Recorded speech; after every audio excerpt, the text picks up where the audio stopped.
and gentlemen, welcome to my YouTube channel. So for today's agenda, I will be discussing to you about a research paper that I've chosen entitled Assessing Student Teachers' Reflective Writing Through Quantitative Content Analysis. This paper is a guide on how to accurately analyze reflective essays, what method to be used, what are the theories to be applied, and framework, and so on. Now, for the introductory part, it mainly discusses the importance of writing reflective essays in teacher education programs because it developed their reflection skills and it could also support their learning to become a better teacher. That's according to Brookman and Scott and Hoover in 1999 and 1994. The author also stated three advantages when you are writing reflective essays, such as it allows students to have time to think carefully about what they want to write.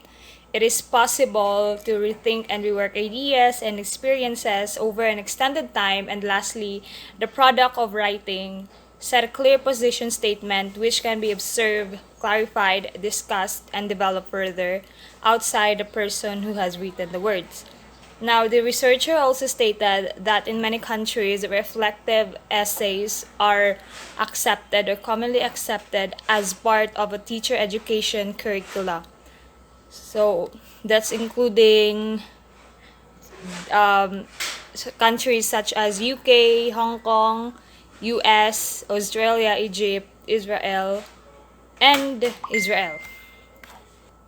Also, the researcher states that writing reflective essay is stimulated or can be stimulated by their teachers' formative assessments, whereby the teachers provide information and feedback about the quality of their reflective writing, which will be the cause for an improvement because of the assessor's suggestions.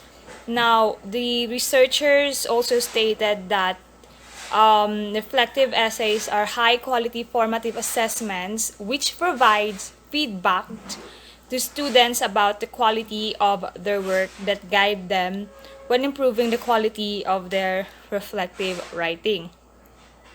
Now, because of this, there are some problems that the researcher have encountered or formulated.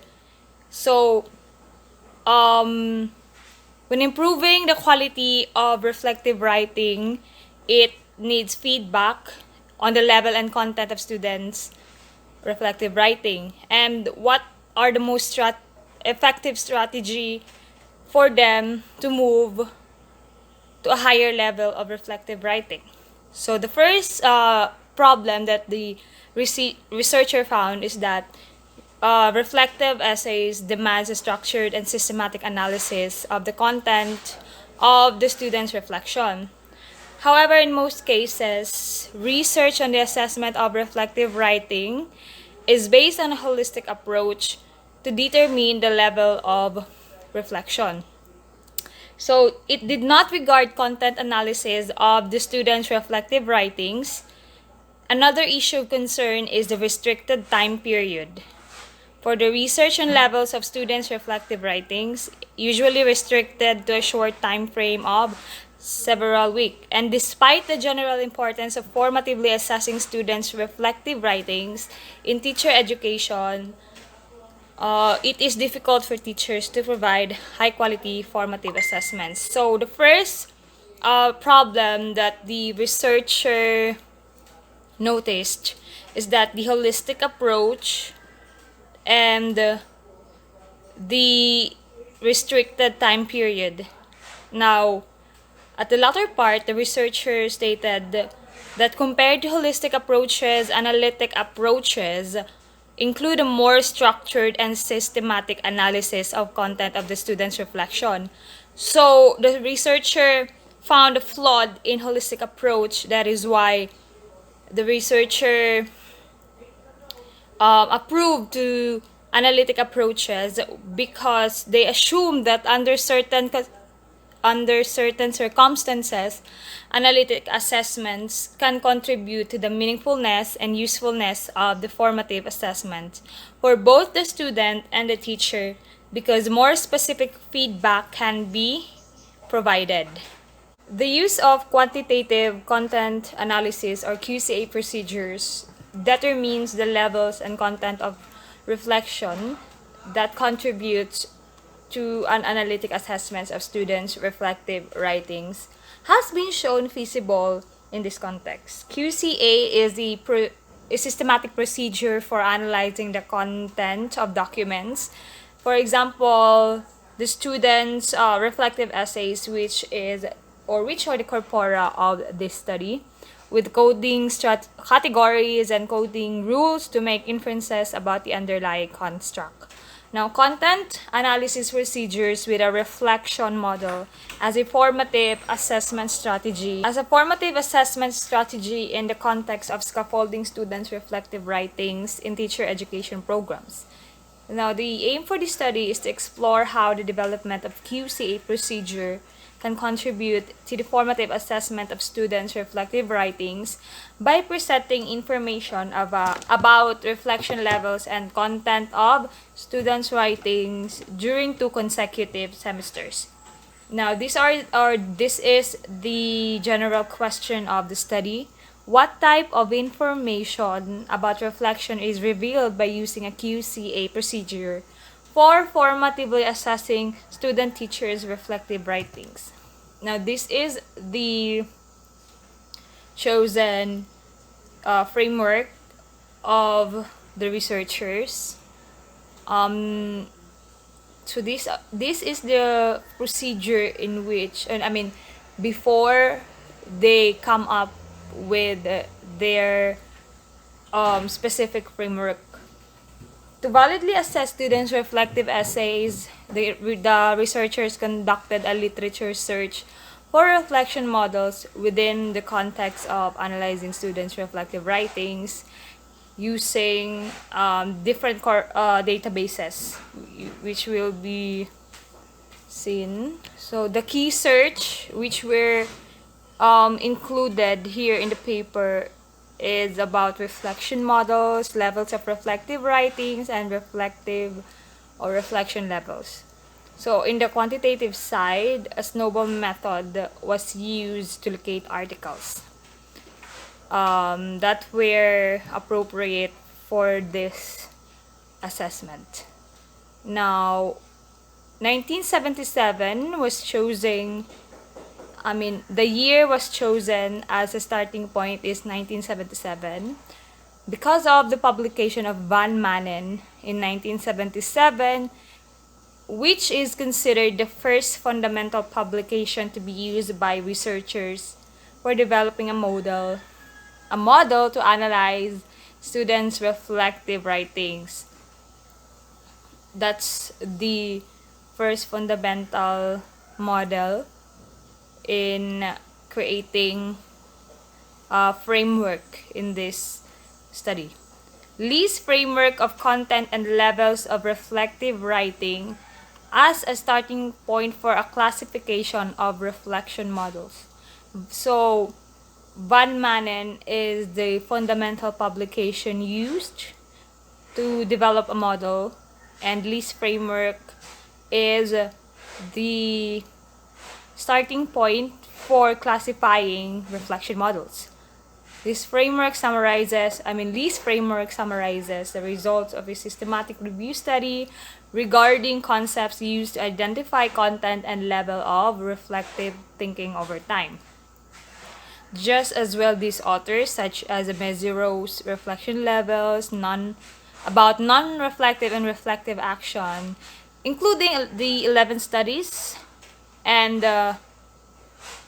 this reflection type or Shion's types of reflection, which is the content are technical rationality, reflection on action, reflection in action. So 10 studies use Van Manen's reflection model, including the technical rationality.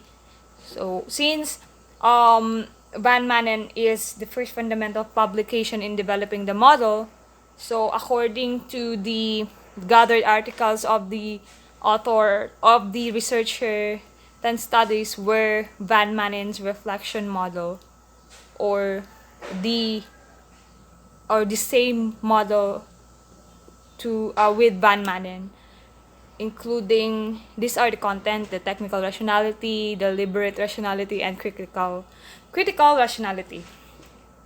So the researcher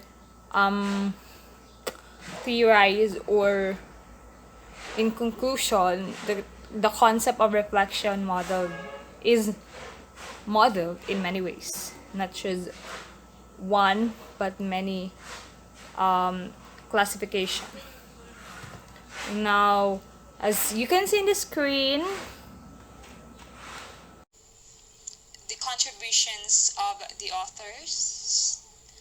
These are the tables, the author and year, theme, and level and content. These are the categories that were used in the study.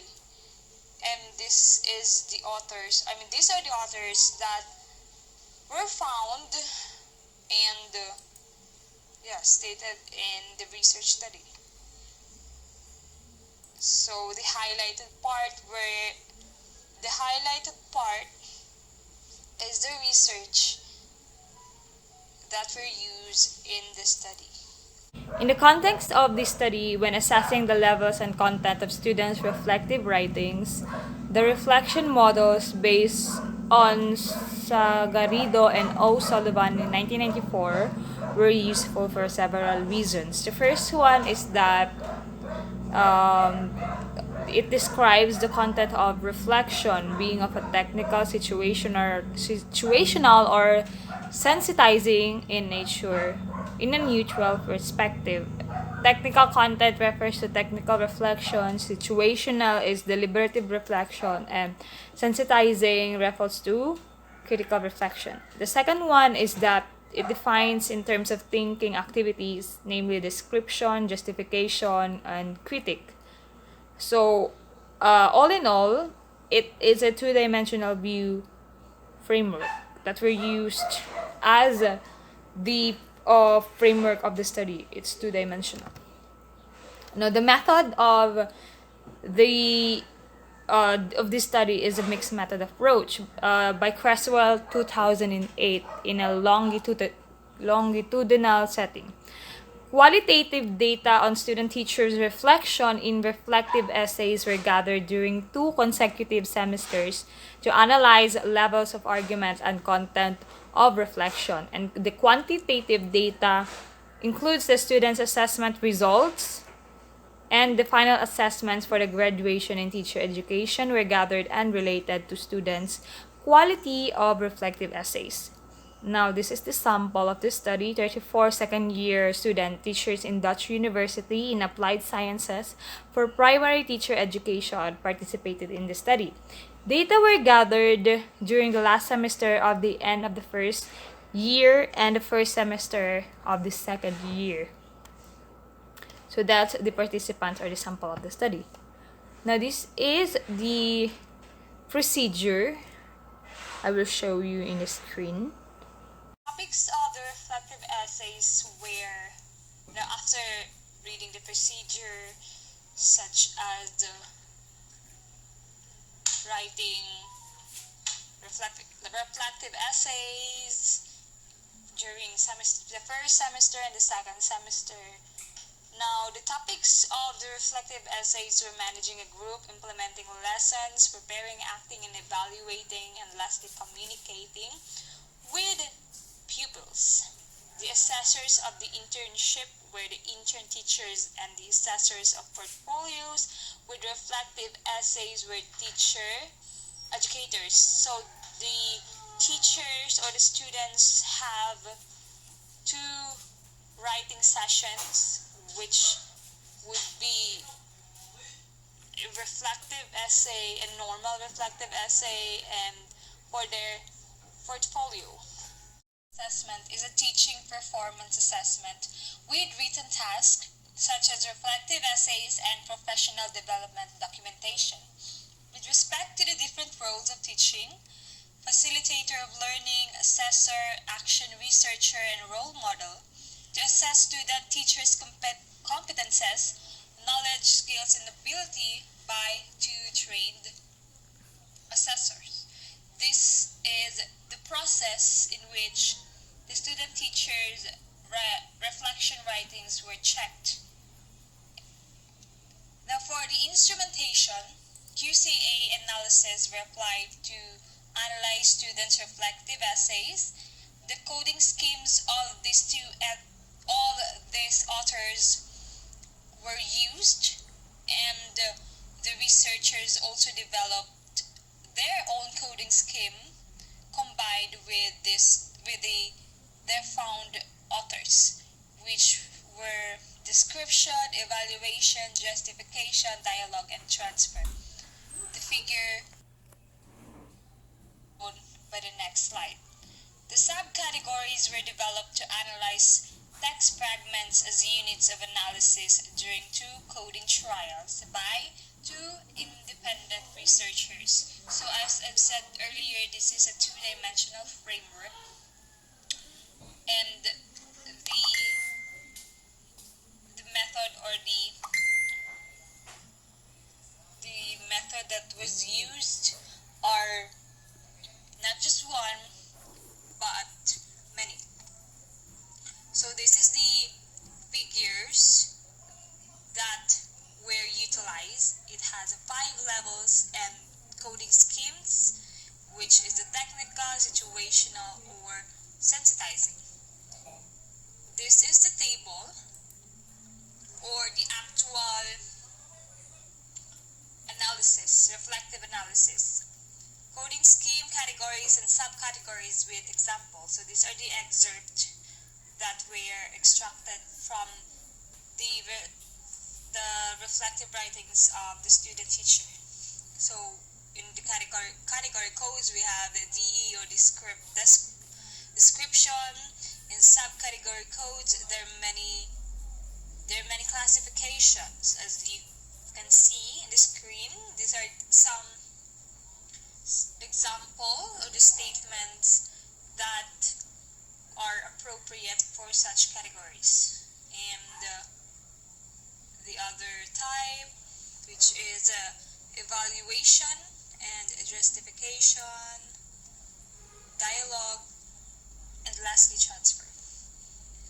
So that's how the researcher analyzed the reflective writings of the participants. Now, in data analysis, all reflective writings were imported into the qualitative analysis software program Qualitan. After coding the frequencies and percentages of the different levels of reflection or the categories and the content of reflection, which is the subcategories, were calculated for each reflective essay. For each student, we calculated, or the researcher calculated, the means of the frequencies and percentages. The first is the levels of argument in reflection. The second is the content of the reflection for both semesters. And finally, to determine the significant differences between the mean level of argument per semesters. And that's the quantitative part. As you can see, QCA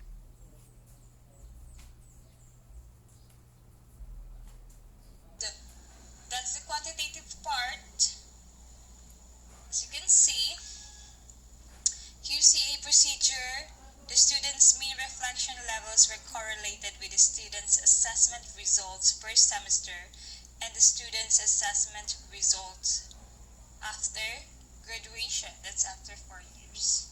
That's for the quantitative analysis. Now let's focus. I will show you a table, or the quantitative table on how the researcher gathered such percentages. So this is the percentage of the first semester, and the second semester. As you can see, all the content of the reflective essays of the student teacher is more about critical reflection, self-reflection, and transfer student specific learning. It's more higher in the first semester rather than the second semester. In the second semester, it is the higher rate is evaluation of pupils' results or behavior. So that's a big gap to the first and second semester percentages. Now, the results. As you can see in the screen, I've included the quantitative analysis for you to have a bigger picture of, or for you to compare the two results. So I will just read to you the content of description in the qualitative content analysis part. Now, during those both semesters, the content of the descriptive information in the reflective essays consisted primarily 95% on the pupil's action, 9.70% on the student's action, 43.75 context of situation, 17.65 students' goals, 13.82% students' opinion, 10.20%, and 10.20%. And the 17.65 is students' goals and opinion is 10.20, the lowest one. This is below is an excerpt from a reflective essay devoted to students' action. That's the highest rating of percentage. I let the people sitting in a circle react to this solution. That's the highest percentage for the category of describing or the description category. The second is the evaluation part. So this is the quantitative analysis. As you can see in the screen, the highest percentage would be description in the first semester, and in the second semester it's still description. Now let's move on to the explanation. 85% of the evaluative content in the students' reflective essays was dedicated to the evaluation of students' action. That's 29.89%. Now, evaluation of pupils' results or behavior. The second, the third is information about evaluation of mentor. Fourth is students, evaluation of students, and last, students' expectations. Now, this below is an excerpt regarding evaluation of pupils' results or behavior. Now, for the justification side or part, approximately 93% of the text fragments coded as justification consisted of justification of students' action. The second one is students' goals, content of the students' reflective essay, students' choice and situation. That's the example or an example of the essay below. That's below. Now, in the next table, that is to summarize all results. As you've seen earlier, you've seen the first table, then this is to quantify or qualify if it's correct, the information is correct, the description is correct. So that's it. The highest percentage for the first semester is dialogue and transfer, but will change in the second semester, which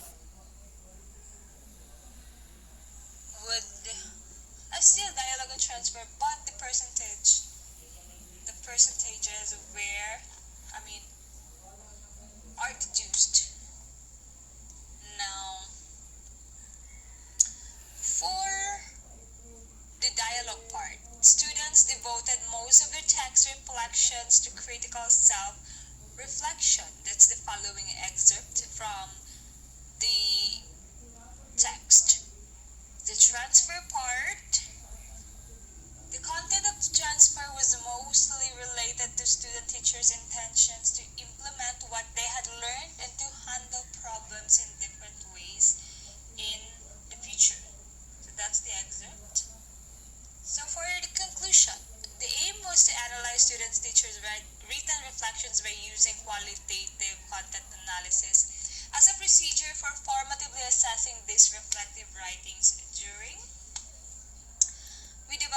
The researcher developed a two-dimensional reflection model for assessing student teachers' broaden content and deepen reflection or the level of argument. So the two-dimensional reflection model were used, which is the combined models from the researcher and the researcher's chosen writers or chosen framework of the research in analyzing reflective essays.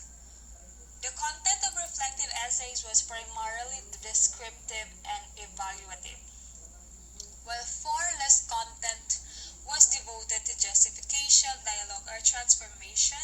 This means that student teachers did pay minimal attention to the more complex levels of argument in their reflective writings. Consequently, the students showed low quality of justification and the absence of theoretical underpinning within the justification of their actions in their reflective writings. So, all in all, students are hardly reflective in their writings. Accordingly, this suggests that it is important to encourage students to focus more on justification, dialogue, and transformative learning in their reflective essays, as these aspects are conditional to become a reflective practitioner. Now, the study in the quantitative side revealed that the mean levels of arguments in reflection of the students' reflective essays differed between the two consecutive semesters as shown in the table earlier. Although some reflective essays could be coded as including all reflection argument levels, including description, evaluation, justification, dialogue, and transformative. Now, it was also shown that in the content categories, the students neither based their actions and strategies on explicitly formulated theories nor regarded knowledge and teaching principles. The researcher concluded then that the content of the student teachers' reflections in their study was technical in nature and mainly concerned the levels of description and evaluation. Now, in order to answer the general question, the researcher concluded that a formative assessment of the level and content of student teachers' reflective writings by means of a QCA procedure can deliver accurate and detailed information about the quality of the students' written reflections. So overall, the researchers' study